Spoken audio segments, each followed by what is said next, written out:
Boa tarde, Fernando. Ei, tudo bem? Ei, Rita, boa tarde. Um abraço para Margarete, Fernando. Ei, Rita, como é que você está? Tudo bem? Um abraço para o Robson, para Aline, Lucas, Kátia, boa tarde. Seja bem-vinda. Um abraço para Rogério. Ei, Pati, boa tarde para você também. Como é que você está? Como é que está o Júlio? Tá bem? Beth, boa tarde. Um abraço para Luciana, para Luizinho, para mim, por favor. Fabiola, seja bem-vinda, boa tarde. Rosa, boa tarde. Fabiola, um abraço pro Alisson, para mim, por favor. Ei, Rosa, como é que você está? Tudo bem? Um abraço no Rivaldo. Boa tarde, Rafaela. Todo mundo cumprimentando. Assim que entra na sala, tá dando para ver? Graças a Deus. Sejam bem-vindos. Eu tô bem? Ah, obrigado. Fala com o Júlio que nós estamos com ele, junto com ele. Para mim, por favor. Ah, ele deve estar ouvindo, né? Júlio, nós estamos com você. É, Daqui a pouco nós vamos começar. Eu entrei um pouquinho atrasado, 1 minuto de atraso, né? E mais por distração, porque eu estava aqui na frente do computador, já tinha tempo, mas me distraí. Rafaela, boa tarde, um abraço para sua família também, viu?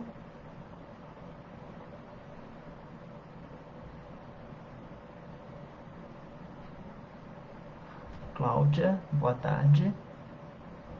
Daqui a pouco nós vamos começar, gente. O assunto de hoje é perdão, libertando-nos da mágoa, né? E nós vamos tentar fazer um trabalho diferente, mais do que nós temos feito quando nós estudamos o perdão. Mas antes eu vou cumprimentar o pai e a mãe da Cláudia, né? É, Manda um abraço para eles, para mim, para sua mãe e para seu pai. Obrigado, Kátia.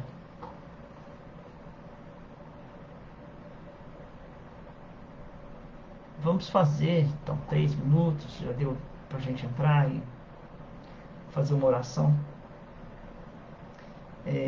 de agradecimento, em primeiro lugar, pela oportunidade de nos reunirmos aqui nesse sábado, 15 horas, pedindo que a luz do nosso Pai Celestial possa iluminar aos nossos corações, que agora nos colocamos prontos a receber da espiritualidade superior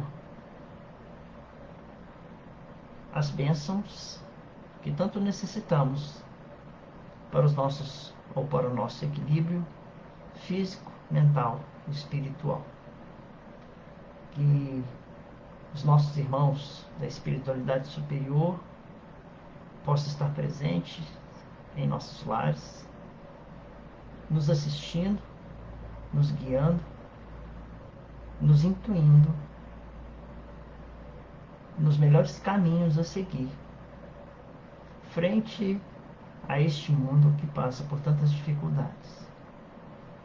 Que contemos sempre com a ajuda dos nossos irmãos superiores, sendo Jesus a nossa bússola,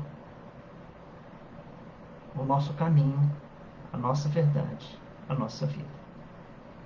Agradecemos a nossa mentora espiritual, irmã Lúcia, que tanto faz por nós e tem feito por nós, que ela possa nos guiar nessa tarde na mensagem que será passada. Que assim seja. Louvada seja a luz que nos uniu, nos une e nos unirá sempre a Jesus Cristo, nosso Mestre Senhor. Que assim seja. Boa tarde, Marcelina. Seja bem-vinda. Elaine, boa tarde. Um abraço pro Ilmaí. Bom, nós vamos começar. É, então hoje nós vamos falar sobre perdão, já disse, né? Que é um assunto muito conhecido nosso. É, e vamos iniciar com uma passagem do Evangelho que todos nós já ouvimos pelo menos uma vez na vida, que quando Pedro pergunta a Jesus sobre quantas vezes deveria ele perdoar os irmãos, e fez uma outra pergunta, 7 vezes, e Jesus responde a Pedro que não, 70 vezes, 7 vezes seria o ideal.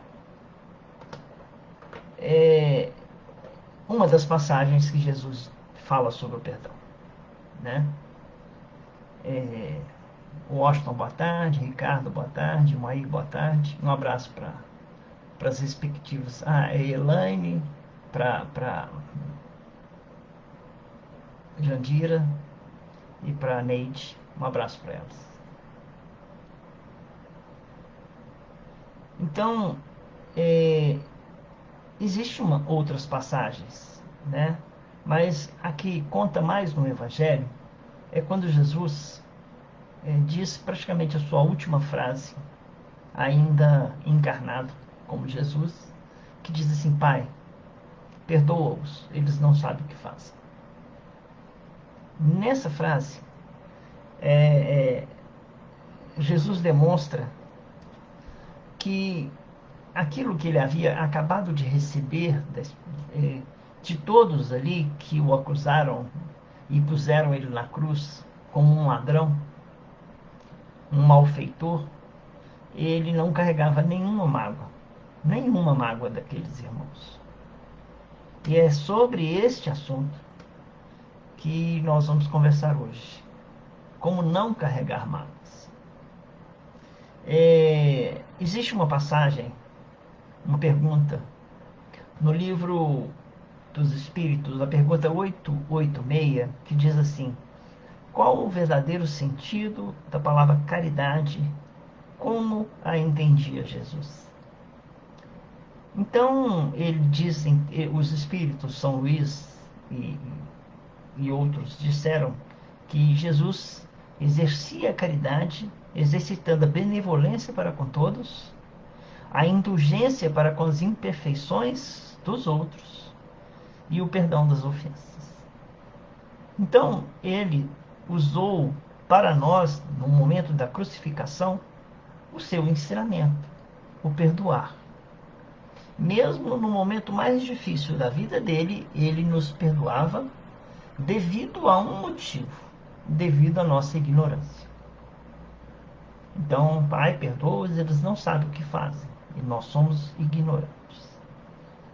É esse, né, perdoar, um grande ensinamento que descobrimos com o tempo ser muito necessário para todos nós. Porque nós vivemos vidas após vidas, e entre uma e outra vida, nós descobrimos a necessidade de caminhar novamente com pessoas que amamos muito, a quem nós devemos pedir perdão ou receber, né, desses irmãos uma palavra de perdão. Então, é, eu venho aprendendo dentro do Espiritismo que o perdão, ele não é somente algo que eu deva dar, mas é principalmente o perdão a nós mesmos em favor da nossa saúde física, mental e espiritual. Né? Boa noite, boa tarde, Neide. Tudo bem com você? Sejam bem-vindos. Juliana, Sandra, boa tarde. Cecília, boa tarde. Um abraço para o Rodrigo. E agora eu vou contar uma pequena história para vocês que vai parecer sem pé nem cabeça. Mas eu vou contar uma história aproveitando que a Neide chegou. Eu sempre tive medo de falar em público. Sempre. Eu não me lembro muito bem da época em que eu estudava no grupo, não. Né? Eu estudava no grupo escolar Bernardo Monteiro. Eu não lembro dessa época, se eu já tinha medo, não. Mas eu tinha medo de falar, porque eu descobri isso no colégio, né? Eu fui para o colégio e descobri que eu tinha medo de falar, porque os professores sempre faziam trabalhos, e quando eu tinha que apresentar, eu não conseguia apresentar.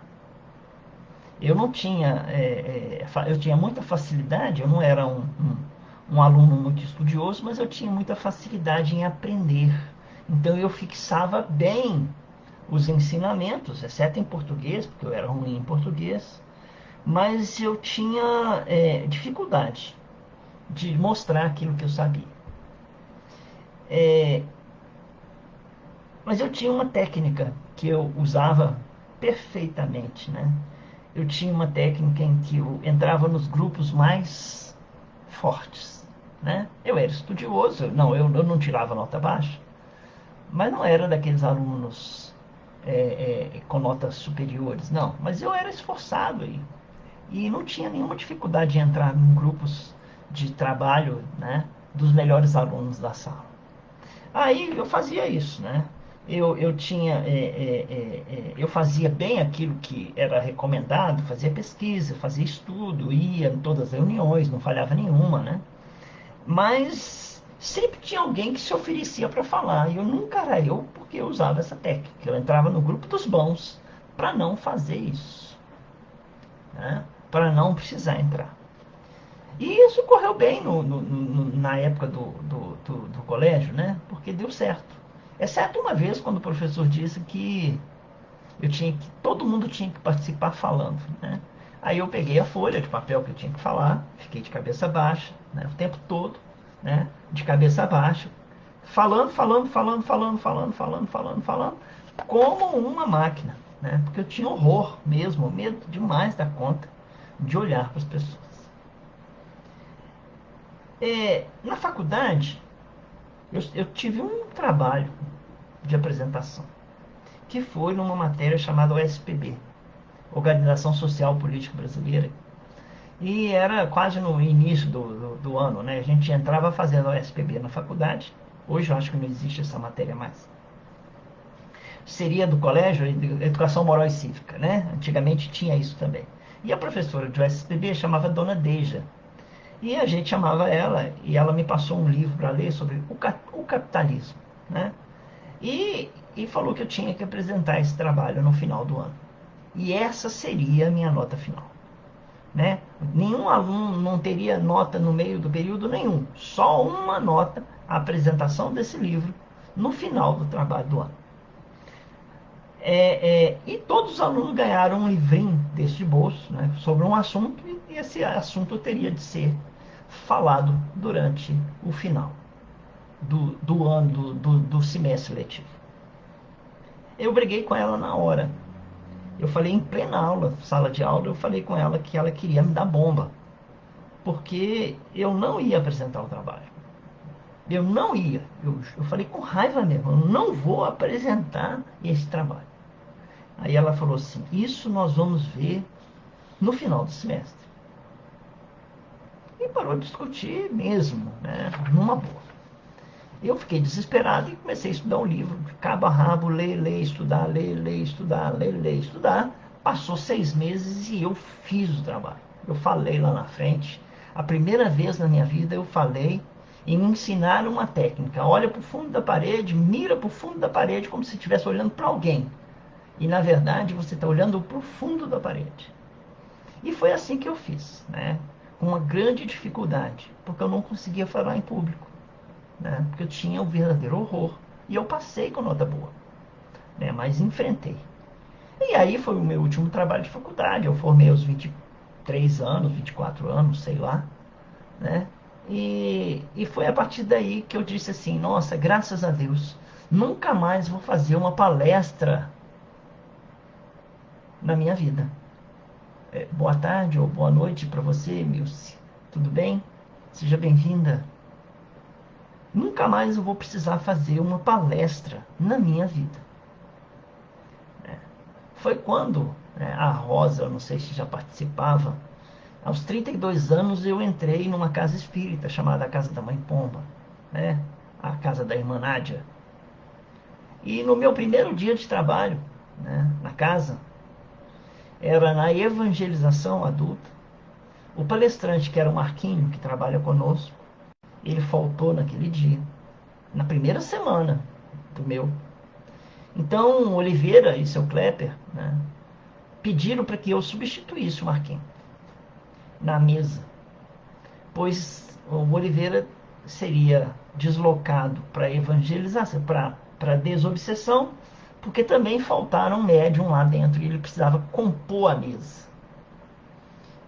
Aí, como ele tinha que compor a mesa, ele precisava que eu fizesse a palestra. Eu recusei. Recusei mesmo. Eu dei um piti ali na hora e eu não fiz. Até eu lembro que o Oliveira cresceu um olho assim para mim, sabe? Eles se assustaram com a minha reação, né? Que eu fiz naquela hora. E no final, o Oliveira fez a palestra, ficou na mesa e a desobsessão incompleta. A desobsessão ficou incompleta. Na semana seguinte, minha segunda semana na casa, novamente faltou um palestrante e faltou alguém lá dentro. E seu Kleber e o Oliveira vieram até mim, com seu Virgílio, né, na época, pediram para que eu fizesse a palestra. E eu olhei aquelas caras ali, meio que tremendo, e fui encarar a minha primeira palestra espírita, né? Isso foi em abril de 93. Né? Ela foi embaraçante, eu escrevi para não esquecer, ela foi embaraçante, custosa e até dolorida para se fazer. O Marquinho não apareceu mais para fazer palestras. Ele estava doido para arranjar alguém para fazer palestra, porque já tinha muitos anos que ele fazia palestra.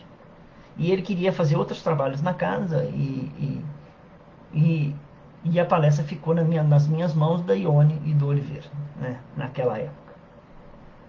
Mas daqui a pouco eu explico por que eu estou dizendo isso, por que eu contei essa história para vocês e o que ela faz parte do nosso assunto dessa tarde. Né? Porque um assunto é mágoa, e mágoa é uma das nossas sombras, sabe? E é sobre sombras que nós vamos conversar agora. Né? Diz um poeta americano chamado Robert Bly, né? Robert Bly, que ele diz assim: passamos a nossa vida até os 20 anos decidindo quais as partes de nós mesmos que poremos na sacola. E passamos o resto da vida tentando retirá-las de lá. Algumas vezes parece impossível recuperá-las, como se a sacola estivesse lacrada. Né? Na verdade, que ele fala que ele usa outros termos, mas ele diz assim, nós colocamos até os 20 anos, decidimos até os 20 anos como que será a nossa personalidade. Aquilo que nós não queremos, nós colocamos no saco de lixo. Assim que ele diz, né, no texto que eu procurei. E que depois passamos a vida inteira tentando tirar do saco de lixo aquilo que nós não deveríamos ter colocado no saco do lixo. Então, Jung, né, Carl Gustav Jung, na psicologia analítica, se eu não me engano o nome, ele nos explica, e na psicologia de Joana de Ângeles nos explicam também, que é a partir dos 2 anos de idade, 2, 3 anos de idade, que a criança começa a fazer o reconhecimento do mundo em que ela vive. Né? Ela ainda é meio boa tarde, Cláudia. Seja bem-vinda. Ela ainda não reconhece muita coisa ao mundo ao redor, do mundo ao redor dela. Então ela começa a conhecer o ambiente em que ela está. Ela descobre que ela é ela, que os coleguinhas são os coleguinhas, que os pais, né, quem é a mãe, quem é o pai. Ele começa a se situar nesse mundo a partir dos 2 a 3 anos de idade. E que a partir dos 2 ou 3 anos de idade, também nesse período, começa a se formar na criança o seu ego. Né? E eu vou explicar isso, vai dar para entender direitinho. Eu acho, tomara.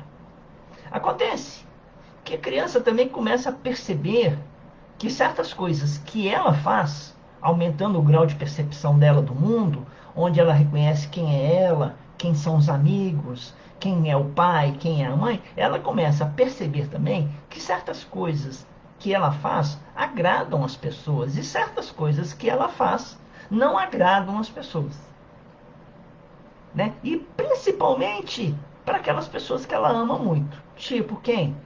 Né? O pai, a mãe, os avós. Nesse período em que ela começa a escolher, né, determinados tipos de atitude, se ela descobre que tem alguma atitude que desagrada a quem ela ama, ela pega essa atitude e vê que é desagradável no nível psicológico mesmo, lá no nível interno, como espírito antigo, mas como criança em formação, e coloca no saquinho. E eu vou explicar, vou dando exemplos para vocês.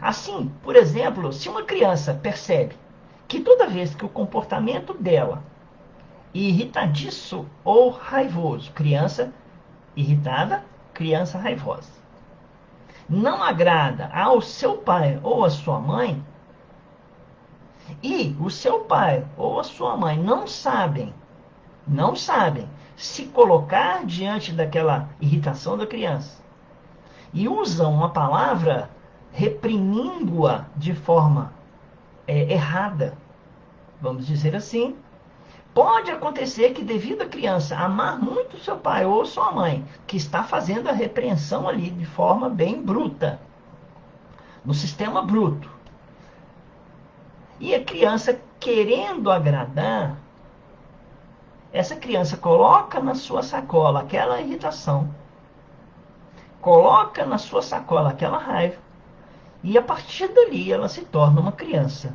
dócil e serena.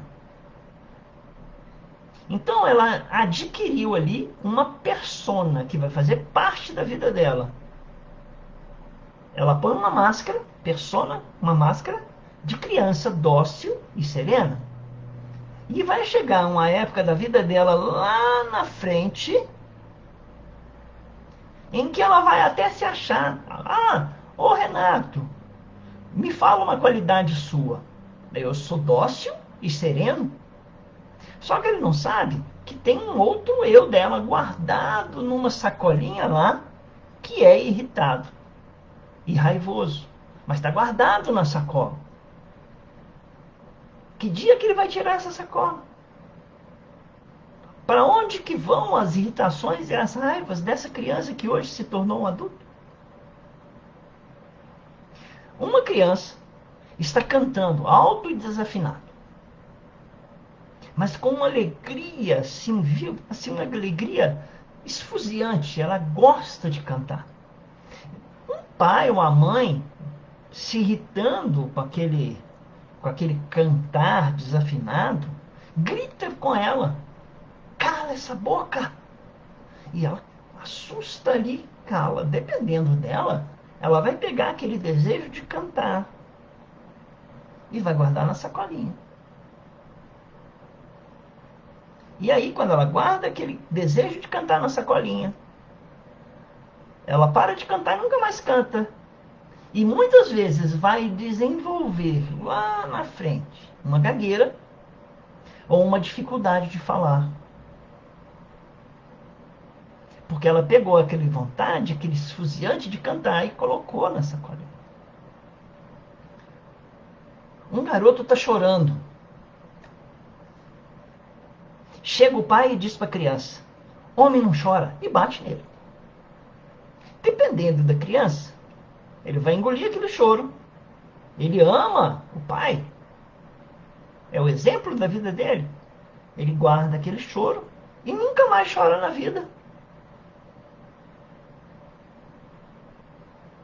Chega lá na frente, desenvolve uma persona, e enquanto os outros lá assistem um filme meloso, e ele: eu não consigo chorar com nada. Você acredita nisso? Eu nem sei de onde surgiu isso na minha vida.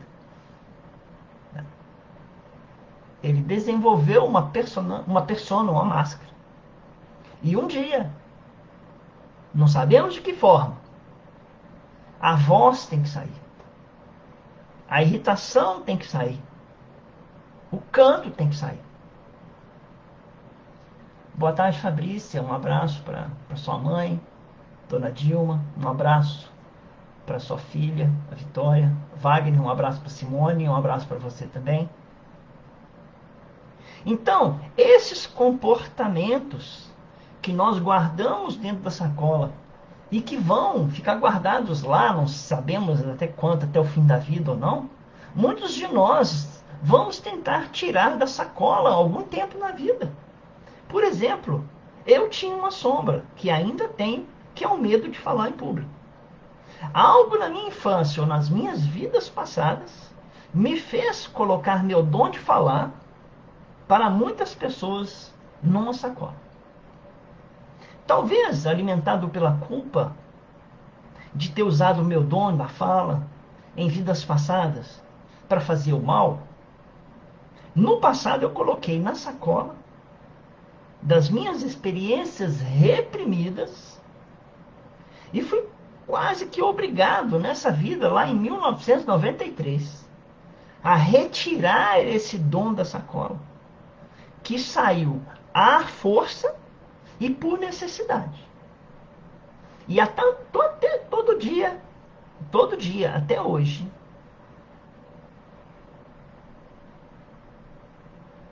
eu tiro um pouco desse medo que eu tenho de falar para vocês. Falando.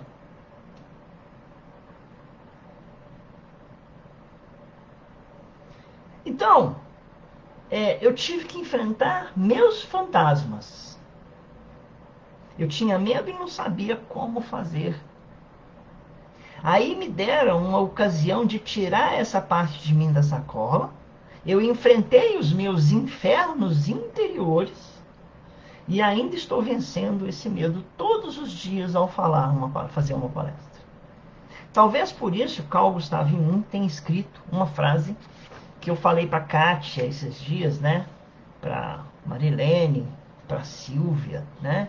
Que diz assim: qualquer árvore que queira tocar os céus precisa ter raízes tão profundas a ponto de tocar os infernos.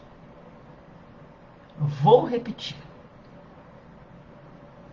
Qualquer árvore que queira tocar os céus precisa ter raízes tão profundas a ponto de tocar os infernos. Bem um contraponto do outro, né? Nietzsche diz essa mesma frase anteriormente e parece que Carl Gustav Jung adaptou essa à psicologia. Mas só que Nietzsche diz assim: todo indivíduo é uma árvore. Se o indivíduo quer tocar os céus com as folhas, ele tem de estar pronto a tocar os infernos com as raízes.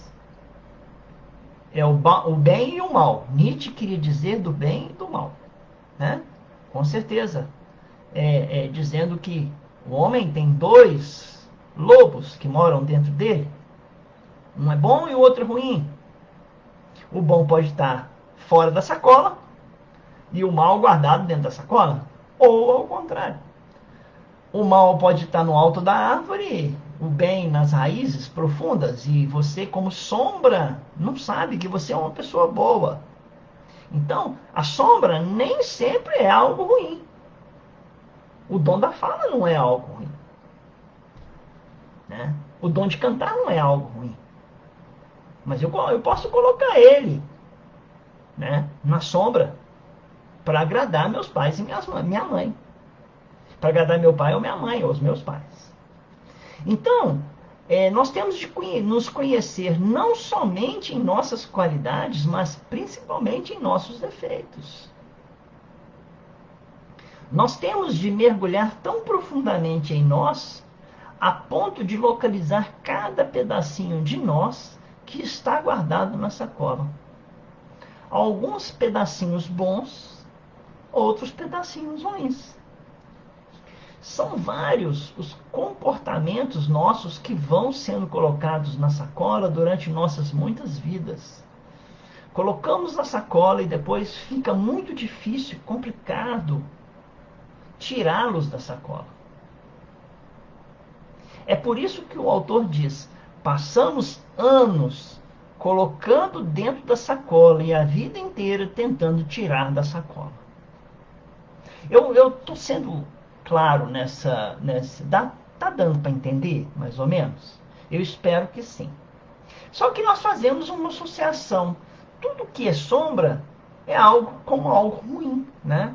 Mas sombra não é algo tão ruim assim, se nós olharmos de outras formas, por exemplo, né? Pergunta para um viajante no deserto sob a sombra de uma árvore que ele encontrou no caminho e que lhe deu proteção necessária para o seu descanso. Se a sombra é ruim ou boa. E o viajante vai dizer: essa sombra salvou a minha vida. Ou para os vários necessitados que ficavam nas ruas esperando que Jesus passasse, só para sentir a sombra de Jesus passando sobre eles. E isso era muito comum naquela época. A fé daquelas pessoas era tão grande que muitos se aliviavam só sentindo a sombra de Jesus passar sobre eles.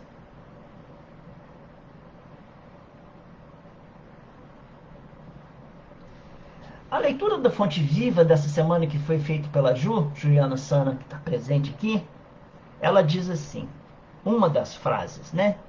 Toda movimentação humana sem a luz do amor pode perder-se nas sombras.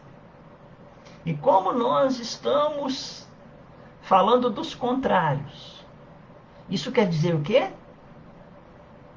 Sem a luz do amor, sombras. Então coloque a luz do amor e ache-se na sua luz interior. Na sua luz interior. Coloque amor e se fará luz. Agora nós vamos partir para uma ideia, perguntando por que eu estou falando de sombras. Porque é uma das piores coisas para se colocar em qualquer sacola é a mágoa. Pior.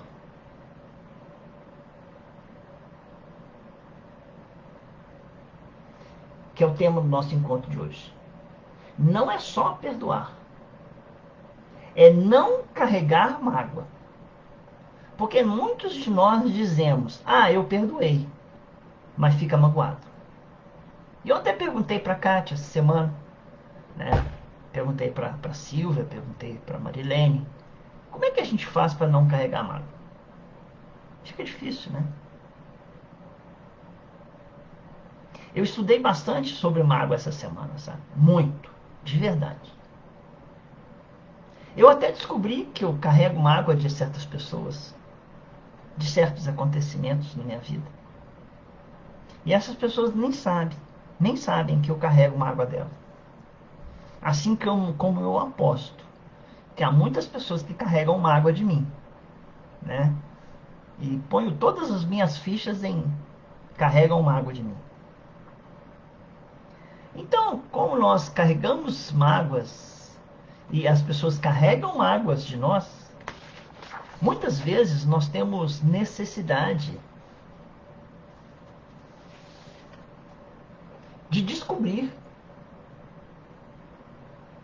como descarregar. Por quê? Porque nós vivemos. Deixa eu ver se eu não perdi nada do que eu estou falando aqui. Vai ter muita importância do que eu vou falar agora, né? Peraí. Tá. Vivemos criando expectativas que não acontecerão. E, ao invés de de aceitá-las como acontecimentos naturais em nossas vidas, ao invés disso, nós criamos decepções, frustrações, raivas, negações, autopiedade e uma imensa mágoa. Eu até vinha pensando no carro, né? hoje, quando eu estava dirigindo para o almoço, alguém disse para mim assim, eu falei assim, ah, mas eu criei tanta expectativa em cima de você. Aí a outra pessoa dizia para mim assim, esse campo de expectativas é sua. Deixe você criar suas expectativas. Aqui estou eu criando as minhas. Então nós criamos expectativas e achamos que as pessoas têm que ser responsáveis pelo campo que nós produzimos. Expectativas. Né? Então, e acabamos, né? Porque as pessoas não correspondem às nossas expectativas, ficando magoados com essas pessoas. Eu joguei todas as minhas fichas no amor por fulano ou beltrano. Eu joguei todas as minhas expectativas nesse casamento. Eu joguei todas as minhas expectativas nessa sociedade. Eu joguei todas as minhas expectativas nessa casa religiosa. Você criou um campo de expectativas. Né? Você fez um castelo, mas não falou com outra pessoa que você estava criando um castelo só para ela. Né? As pessoas não são obrigadas a responder por nossas expectativas. Então, mágoa é um ressentimento. Ressentimento é você se pegar pensando, por exemplo, na pessoa e rememorando aquele fato que, uma, que te magoou. Né? É a mesma coisa. Né? É, é, é, é. Nós temos e somos sempre, daqui a pouco eu vou falar o que eu ia falar. Nós temos e sempre somos alertados sobre os males que a mágoa traz para cada um de nós. Né? Diz o espírito Hamed no livro Dores da Alma, foi excelente eu voltar a esse livro, sabe? Eu tenho ele aqui, né? Estava esquecido, né? Dores da Alma. O produto amargo de nossa infelicidade amorosa. Olha, mágoa, o produto amargo de nossa infelicidade amorosa são nossas mágoas. Resultado direto das nossas expectativas que não se realizaram. E somos magoados por aqueles a quem amamos. Então, Jesus ensina, aliás, então, prestem bem atenção nisso. Nossos inimigos não nos magoam. Nós esperamos tudo dos nossos inimigos, menos ficar magoados com eles. Magoamos e somos magoados por aqueles a quem amamos e somos amados. Já pensaram sobre isso? Que a mágoa surge nunca de alguém que você não espera, mas sempre, aliás, de alguém que você não ama, que você odeia. Não, o que você não odeia, o que você não gosta, o que você é indiferente, nunca vai te magoar. Mas aquele que você ama como filho, não estou falando só do relacionamento marido e mulher, não. Do relacionamento entre pessoas, né? No relacionamento entre duas pessoas que se gostam muito, são essas pessoas que conseguem, às vezes, magoar a gente. Então, magoamos e somos magoados por aqueles a quem amamos. Ensina Jesus, né, no seu evangelho, que procuremos resolver nossas questões com as pessoas que estão ao nosso lado. E enquanto estamos com eles no caminho, pois depois que saírem de nossos caminhos, a coisa poderá ficar muito pior. A mágoa adoece qualquer coração que o carregue. E com o tempo adquirimos males físicos. Isso porque já atingiram há muito tempo o nosso espírito. Então, o que é a mágoa? Nós carregarmos uma ferida aberta no peito, que sangra todo momento em que tocamos, ou, isto é, né, todo momento em que relembramos da pessoa. Nos sentimos traídos, e aquela ferida, e a pessoa lá vivendo a vida dela, talvez nem saiba do tamanho da mágoa que nós estamos sofrendo. Aí a Joana de Ângeles diz no livro Vida Feliz, lição número 148, ela diz assim: todos sofrem enquanto estão no mundo. A dor é um método eficiente para a renovação. Quando falecem os benefícios do amor não vivido.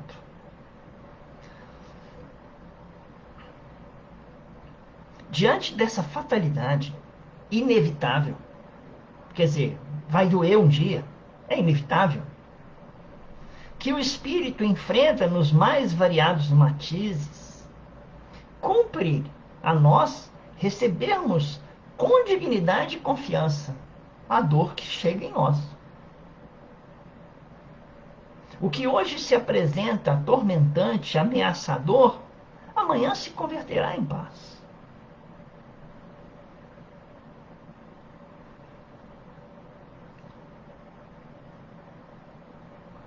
Exatamente, Washington. É isso aí.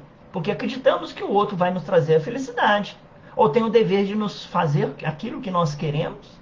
E aí nós julgamos expectativas. Eu tenho uma amiga, ou um amigo, que diz assim: crie tudo. Né? Crie um campo de unicórnios, né? Mas não crie expectativas. Eu não sei como é que ela usava, ou ele usava essa frase, não, mas criemos tudo na vida, mas não criemos expectativa, por favor. Isso só adoece. A doença física ou mental, a aflição econômica ou moral, passam deixando os resultados conforme o grau de elevação pessoal, através do qual foram recebidas. Não te consideres, pois, infeliz quando sofrendo. Retire os benefícios da injunção expungitiva e segue adiante, encorajado. Olhe bem o que Joana de Ângeles diz, que nós vamos traduzir tintim por tintim.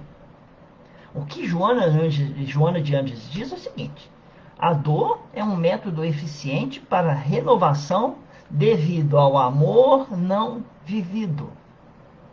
Ok. Você está na vida, você vai nascer, você escolhe a sua próxima encarnação. Você escolhe assim: eu vou nascer numa comunidade carente, vou passar por muitas dificuldades de educação, vou ter problemas sérios que irão me trazer muita dor física e moral. Vou ter problemas de relacionamento em que eu terei que vencer as dificuldades com o meu irmão, que nascerá junto comigo na mesma família.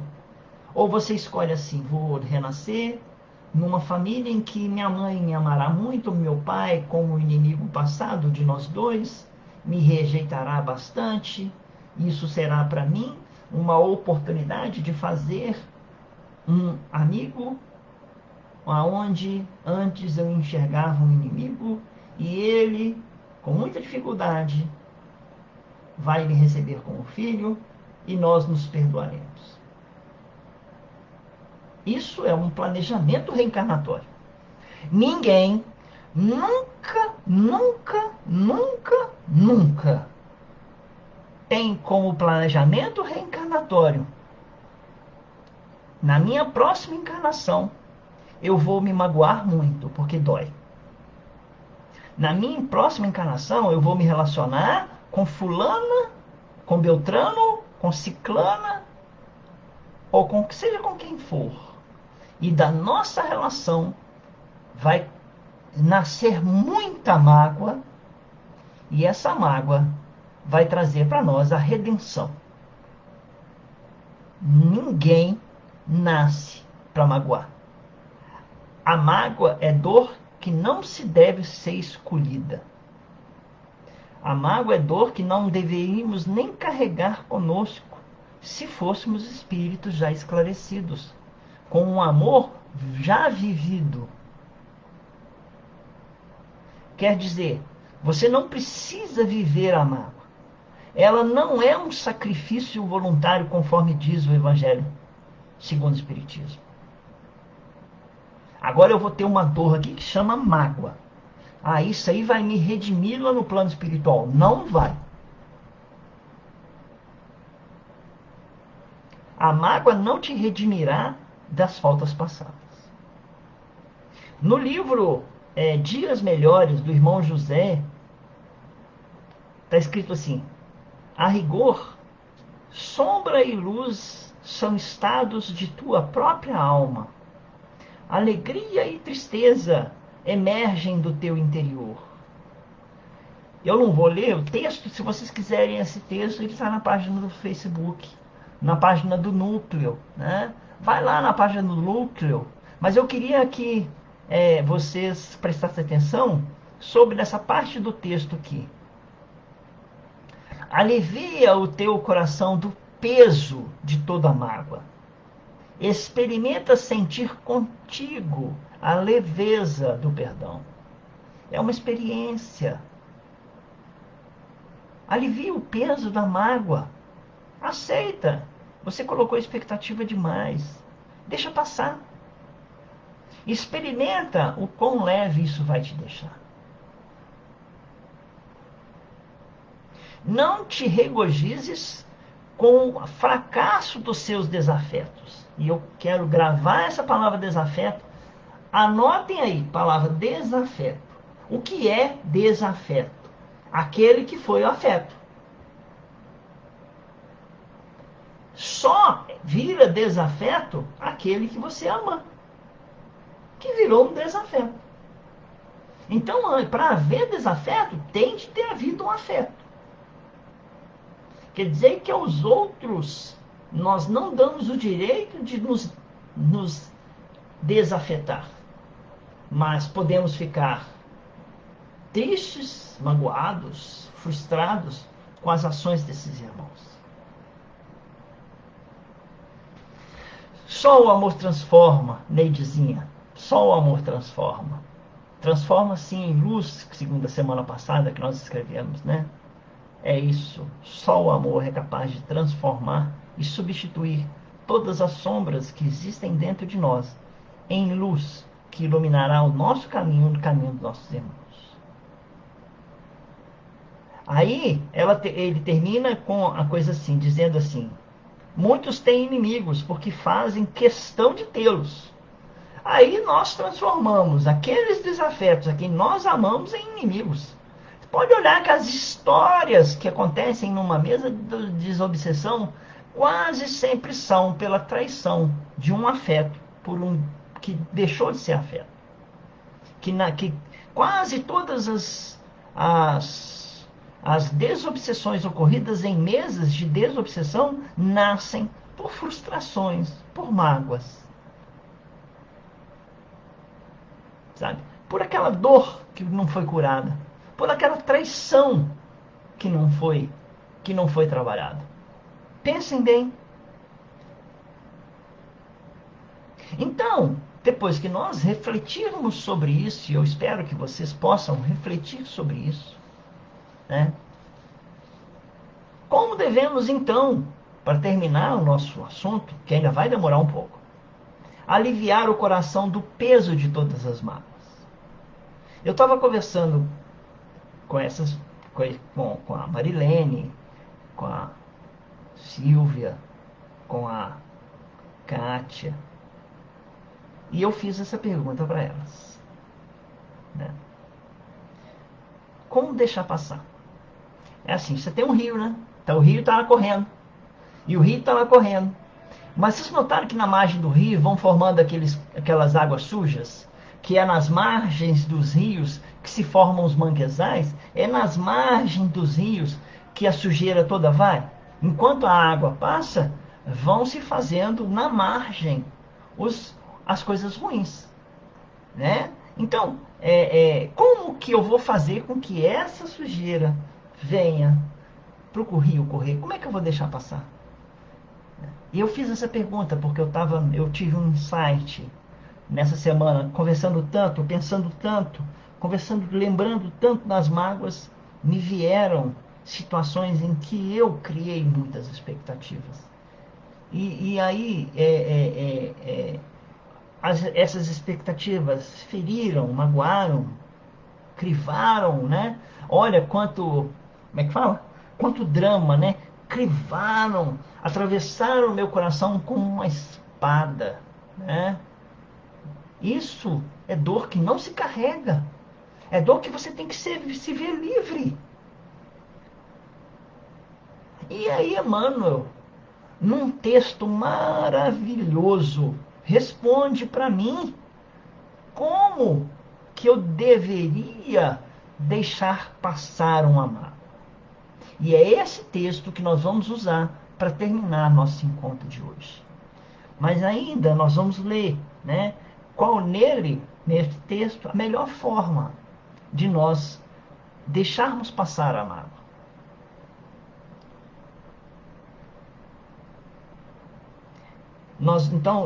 Nós vamos estudar esse pequeno texto. E eu vou ler para vocês o texto e vou comentar o texto. O texto chama-se Autoliberação. O livro é Doutrina e Aplicação. Esse livro, tá? Peraí só um minutinho.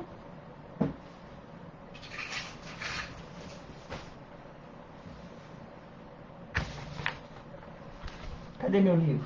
Aqui. Eu recomendo a vocês, se vocês puderem ter esse livro, comprem esse livro, gente. Ele é sensacional. Quem traz as mensagens dele? Tem Emmanuel, lógico, né? Santo Agostinho tem uma mensagem nele. Bezerra de Menezes tem uma ou duas mensagens nele. Irmão X tem uma ou duas mensagens nele. Tem um espírito chamado Nina, que eu já li 2 textos para vocês dela nesse texto, né? Então, e André Luiz tem uns 2 ou 3 textos, né? Esse livro é de 1989 e ele é muito lindo. Recomendo a vocês. Mas se vocês forem procurar ele na internet, ele tem na internet. Ah, ok, tem PDF. Só que o capítulo está com o nome errado. No PDF está escrito autolibertação. E no na verdade o capítulo chama-se autoliberação.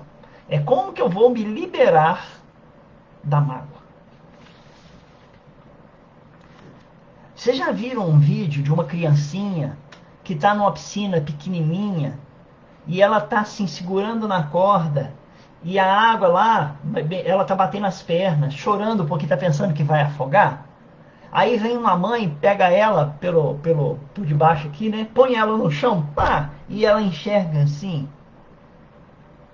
Aquela criança continuaria a vida toda ali, batendo perna e chorando, agarrada às cordas, né?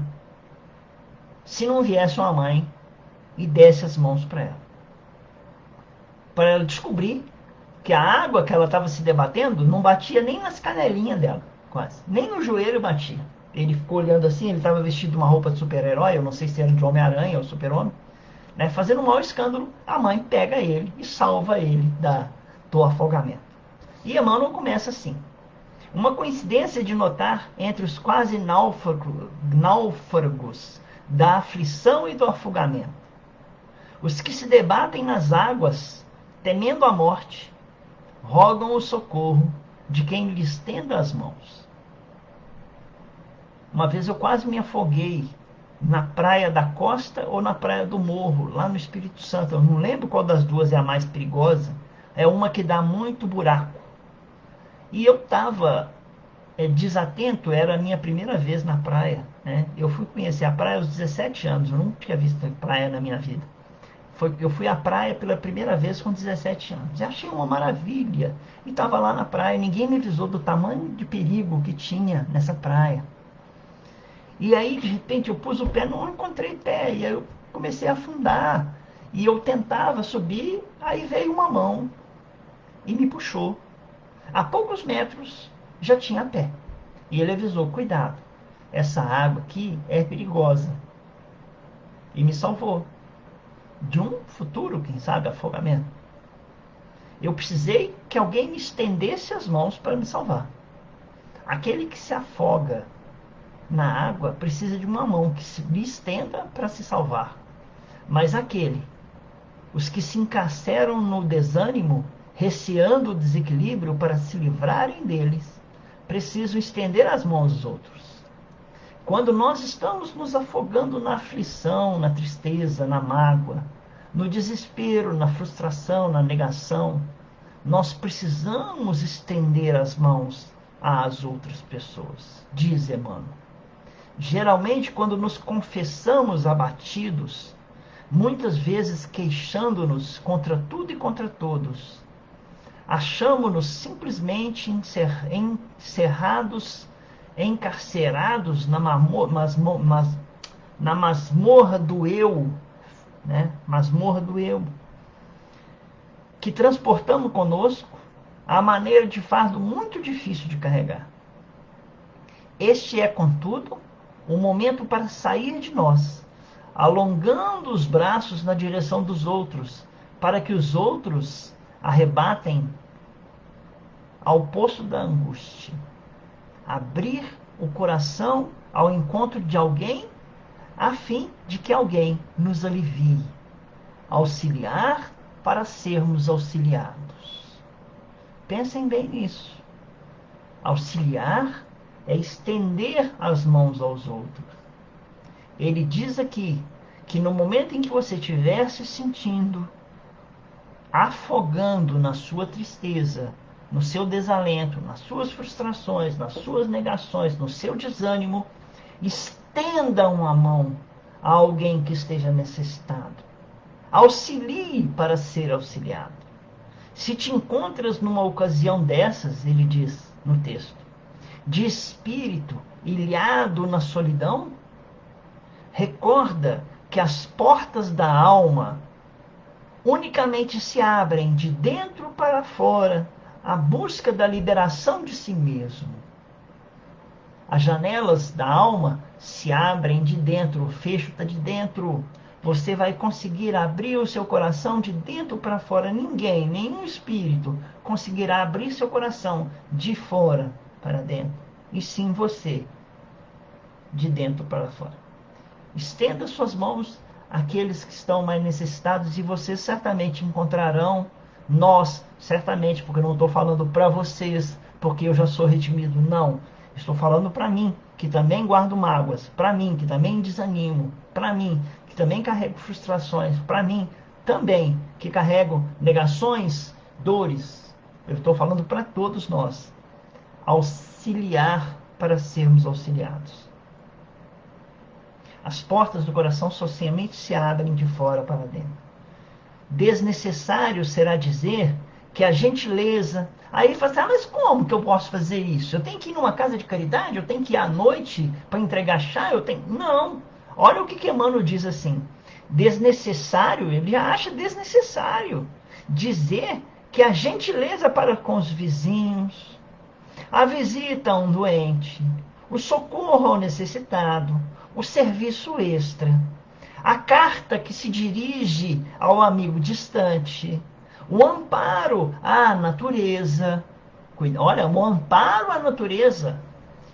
Né? Aí eu até pensei, né? Até no momento em que você começa a se expressar, recolhendo o lixo e separando o lixo nas sacolas e nos locais corretos, preocupando-se com a natureza. No momento em que você começa a fazer um trabalho de atendimento àqueles cães abandonados, leva os cães, adota, arranja um lar para os cachorrinhos, arranja um lar para as crianças, arranja um lar para os velhinhos abandonados, arruma um pão para aquele que está faminto, um copo d'água para aquele que está sedento. Tudo isso é uma forma de amar. E ele diz, desnecessário será dizer que tudo isso, né, amparo à natureza e todas as outras formas de atividade em que se nos expresse a doação de calor humano, tem muita gente com frio de amor, dê a ela calor humano, veja que resultado irá trazer, né? São veículos ideais para sairmos de nós à procura da nossa própria renovação. E ele continua, se te encontras assim no dia, cinzento de mal-estar, ele até abaixa a energia, se te encontras assim no dia cinzento de mal-estar, não é necessário adotes a transposição do desalento à custa de tranquilizantes. inadequados, remédios, né? Ou ao preço de aventuras que talvez te marginalizassem nos espinheiros da culpa. Todos nós possuímos conosco a clínica espiritual de autotratamento, com as faculdades da ação e da criatividade ao nosso redor, ao nosso dispor. Sejamos criativos, ele diz aqui. Sejamos criativos. Um sorriso, um bom dia vindo do coração, um afeto, é muito melhor, porque depois a gente sai até alimentado desses encontros, né? E ele termina o texto dizendo assim: quando estejas desse modo, no recanto da angústia, ele novamente, ele dá aquela ênfase, ele usou essa ênfase, né? Se te encontras assim, no dia cinzento do mal-estar. Ou agora ele diz assim: quando estejas desse modo, no recanto da angústia. Né? Olha, se experimentas a fadiga sem causa, trabalha mais. E se trabalhando mais, sentires a presença do cansaço compreensível e justo, procura o repouso, indispensável ao preciso refazimento, e recobrarás as próprias forças a fim de trabalhar e servir mais ainda. Mais ainda. Então o convite é servir mais ainda. E aí que nós vamos pegar o que a Neide disse. Foi a Neide? Não foi a luz, né? Sobre a luz. Só o amor transforma, né? O amor vai transformar aquela mágoa, né? Permitindo que aquela mágoa passe. E nós permitamos que o outro seja feliz. Dizia a nossa irmã lá na casa da irmã Nádia, uma vez assim: aquilo que é seu está reservado na próxima curva do rio. Eu não esqueço dessa frase: aquilo que é seu está reservado na próxima curva do rio, né? Mas nós temos que abandonar nossas malas de vez em quando, né? A travessia de um rio caudaloso é sem malas. E aquilo que tiver que aparecer lá na frente vai aparecer de novo, se Deus quiser. Se for nosso. Se não for, segue caminho. Segue caminho. Meus irmãos, uma boa tarde para vocês. Vamos agradecer a espiritualidade superior pela oportunidade de ter nos reunidos esta tarde. E te pedimos, Senhor, as tuas bênçãos renovadoras, que elas possam abrandar a mágoa dos nossos corações necessitados. Que nós possamos receber essa luz que tanto nos ilumina e alimenta, porque vem do seu amor. E que esse amor possa fazer crescer em nós a esperança de dias melhores. Senhor, precisamos do Senhor como Pai. Senhor, precisamos de Jesus como irmão, como pastor. Mas em que o Senhor necessitar de nós, nos colocamos à sua disposição como servos prontos a trabalhar. Que assim seja. Louvada seja a luz que nos ilumina no amor do Cristo. Uma boa tarde a todos. Fiquem com Deus. Um abraço para vocês. Foi muito bom falar com vocês. Saudades de todos. Muito obrigado. Dá licença que eu vou desligar.